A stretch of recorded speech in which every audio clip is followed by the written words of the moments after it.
Hello Wonders! Isashiburi! So yon, napakatagal ko nga po na hindi nakagawa ng video on my YouTube channel. But today, we'll be doing a video na sana maka-inspire sa maraming tao.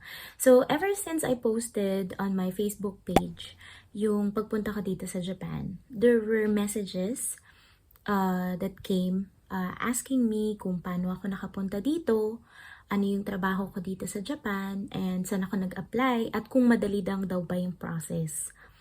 So, lahat ng yan sasagutin ko at isi-share ko sa inyo on this video kung paano ako nakapunta dito sa Japan.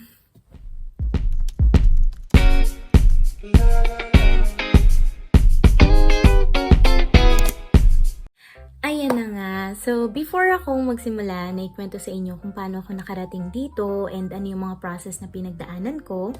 Let me take this opportunity muna to thank everyone na sumusuporta sa akin. Salamat po ng marami sa inyo. Sana ma-inspire ko kayo sa mga videos ko. And for those na hindi pa po naka-like and subscribe sa aking mga accounts, especially on my YouTube channel, please click the like and subscribe button para po updated kayo sa mga videos ko if you like the contents that I'm doing. Sobrang thank you po sa inyong support. Now, let's begin. It was around November 2018 nung nag-decide kami ng husband ko na i-pursue yung pagpunta sa Japan. So, during that time, madalas kong nakikita yung mga job post for assistant language teacher in Japan. And as from what I searched din kasi, with the visa that you have as an English teacher here in Japan, you're an instructor, so pwede mong dalhin yung family mo sa Japan. So yun yung naging pinaka-reason na pinanghawakan ko para i-pursue yung pagpunta sa Japan. Pero lagi ko kasing ini-ignore yung ALT position in Japan before noong 2018. Kasi there is this one major requirement which I don't have. Yung pong major requirement na yun is a driver's license. Siguro yung iba magtataka, bakit driver's license? Diba?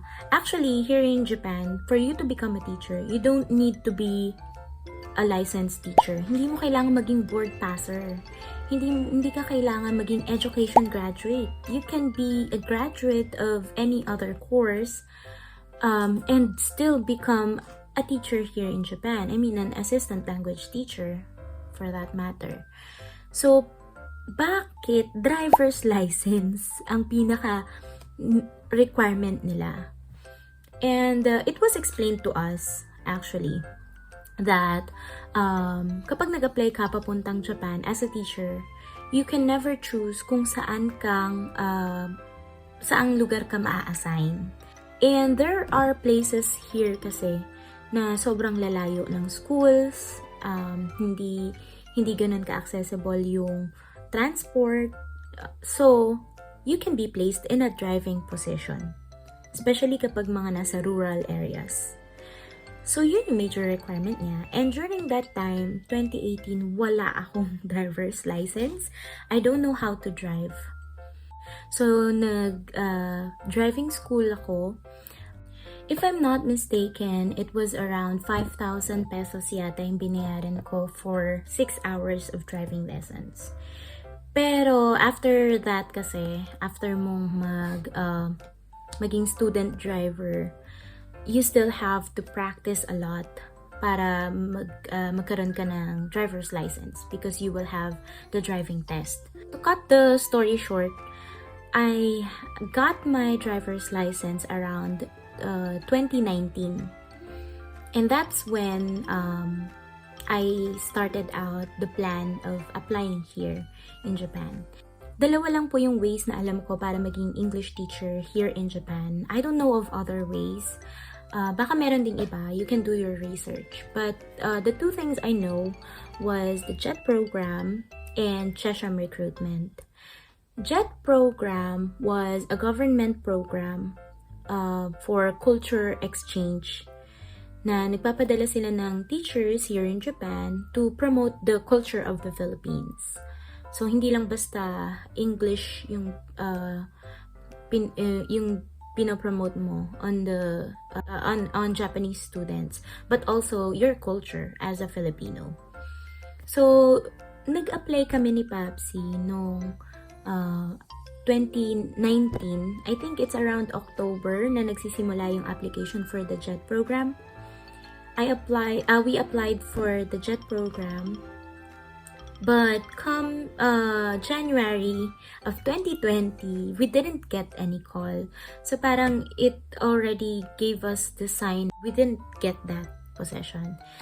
I heard in JET program, mataas daw kasi yung competition when it comes to being hired as an ALT through JET program. Kasi napakarami nag-a-apply sa JET program actually. And sobrang konti nung nakakakuha ng spot for teaching position in the JET program.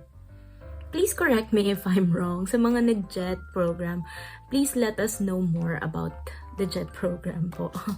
Sorry. But anyway, so ayun na nga.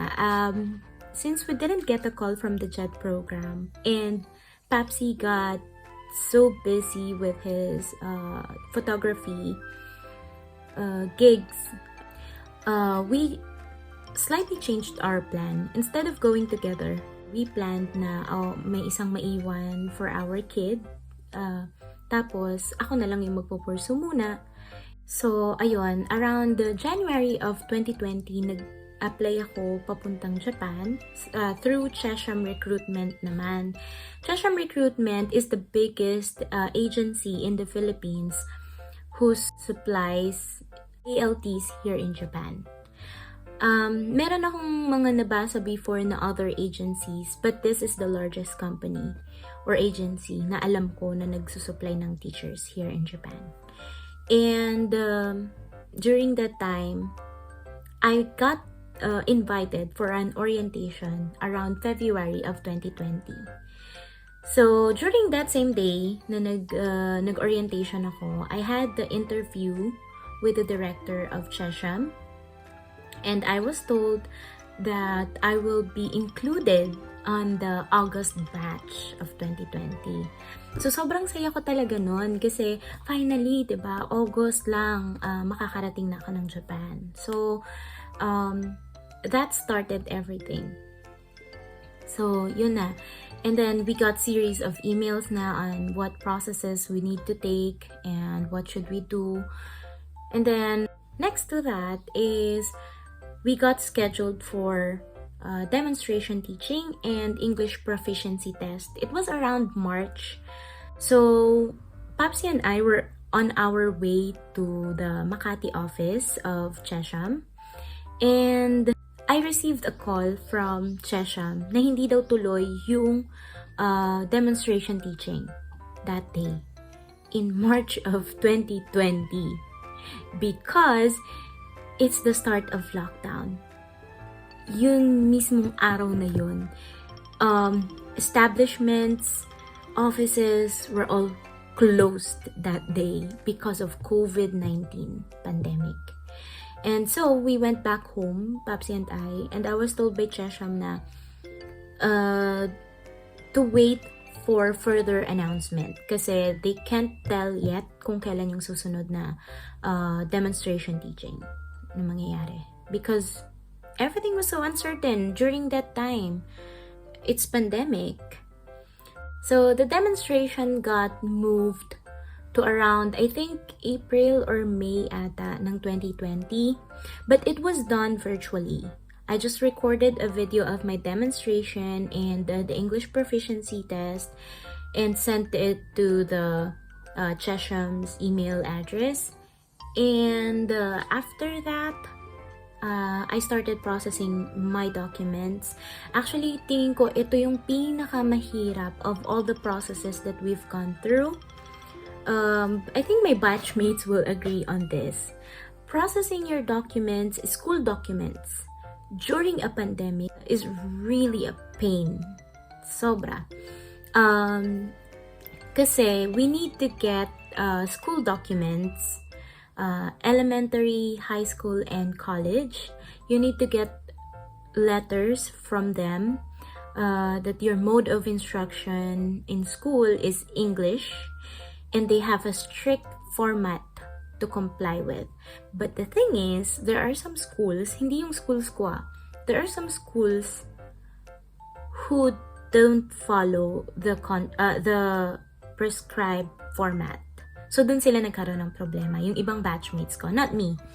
But still, getting these documents during a time of pandemic, kung saan most establishments, actually, halos lahat ng establishments are closed.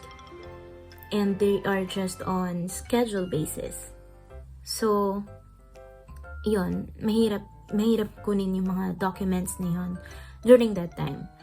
And also, after you got all these documents, you need to have it authenticated by the DFA.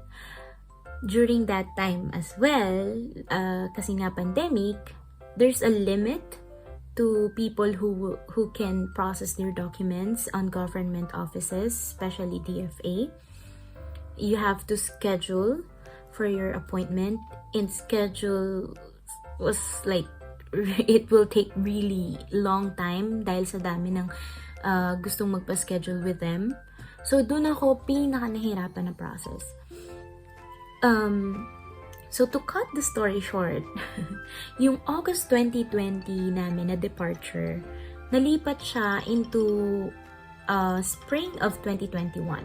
So, around March or April of 2021, yung next schedule namin.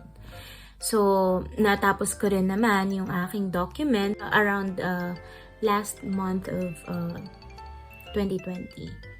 So, but then, April 2021 came, and hindi pa rin kami nakaalis. Merong mga nakakaalis pa ilan-ilan. But the thing is, there were travel restrictions in Japan because of high COVID cases. And sobrang liit ng chance namin. Actually, not only in Japan, also in the Philippines, mataas yung cases during 2021. So, hindi kami makaalis because of the border restrictions. So, wala kaming ibang magawa kundi maghintay. And I was thinking that time, baka siguro hindi talaga para sa akin to. I'm having thoughts like, baka hindi talaga dapat ako umalis. Baka hindi talaga ako pwedeng umalis. Baka, ganun. And it was really agonizing to wait for something that you are not certain of. Pero one thing I really liked about Chesham is that they reassured us that the position for us is certain. Ibig sabihin, it's all there. It's just waiting for us to come to Japan. The position is there. It's just a matter of when. Yun mismo yung sinabi sa amin ng director. So, nagkaroon ako ng relief during that time na binigyan nila kami ng assurance that we will get the job basta makarating kami ng Japan. And then, first 3 months of 2022, so 2021 lumipas, hindi kami talaga nakaalis. First 3 months of 2022, parang nawawalan na ako ng pag-asa na makakaalis ako ng 2022. Because, nung July kasi, merong mga nakaalis ng July, and after they departed for Japan, we were messaged by the director na that's the last batch for this year. And the next batch will be 2023 na spring. So, around March or April ng 2023. So, nung time na yun, kinondisyon ko talaga yung sarili ko na, hindi ka na aalis this year. But then, September came, only few months after the last departure ng July. September 2, I got a phone call from Chesham. Sabi, if I can have a Skype call with the director of Chesham.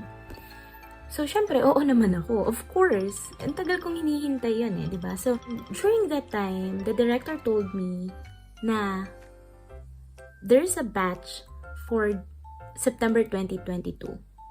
Are you willing to grab it? 2 lang kayong aalis.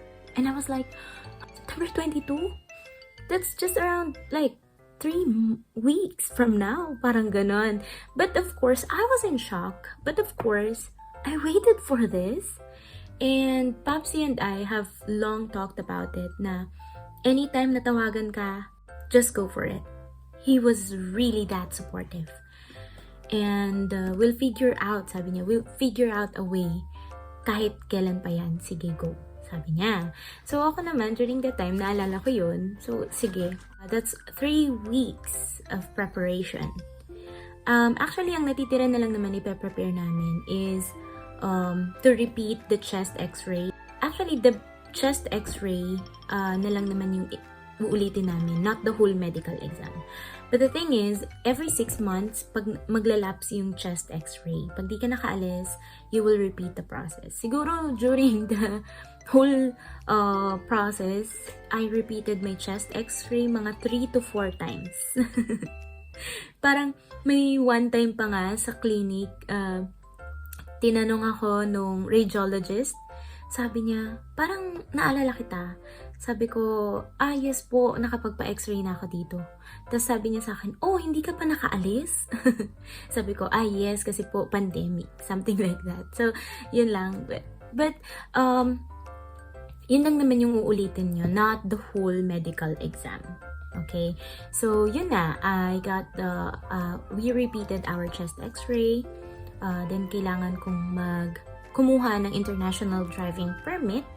Itong international driving permit, it will be valid for 1 year para pwede kang mag-drive once you come to Japan. But you have to renew, you have to get a driver's license in Japan right before mag-expire yung iyong international driving permit. Which hindi ko naman actually magagamit because I'm not on a driving position, by the way. So, eto na nga. I only have 3 weeks to prepare for coming here. Then, actually parang 2 weeks na nga lang kasi yung first week, talagang tulala lang ako. Talagang very in shock pa ako. And parang everything's not sinking in. Parang, alis na ako this month? This month agad. And I can say na although marami akong worries, marami kaming iniisip or inaalala ng family ko. Feeling ko napaka-smooth flowing nung 2 weeks na yun. That's when I realized one thing. Totoo pala talaga na if it's God's perfect timing, wala ka nang ibang kailangang ipag-worry. Because He will have everything laid out for you. If it's His will. Ma-amaze ka na lang talaga na nakikita mo yung mga bagay falling into right places. Ganon siya. So, kung ikaw, dumadaan ka sa point na yan, na meron kang isang bagay na hinihiling, hinihintay, na gusto mong mangyari, gusto mong makuha, pray to God. Kasi, meron lang siyang 3 magiging sagot sa'yo. Yes, no, and wait. As in, parang, at saka kapag pinag-pray mo na siya kay God, leave it all to His hands. Kung para sa'yo, para sa'yo. Kung hindi, He has something far greater than what you're planning. Kahit anong plano mo, pag hindi yan niloob ng Diyos sa'yo, it will not materialize. Yun. That's what I realized talaga during this time. So, yun lang. Sana na-inspire kayo dito sa video ko na to. And if you like this video, please leave a comment or like the video and subscribe to my channel.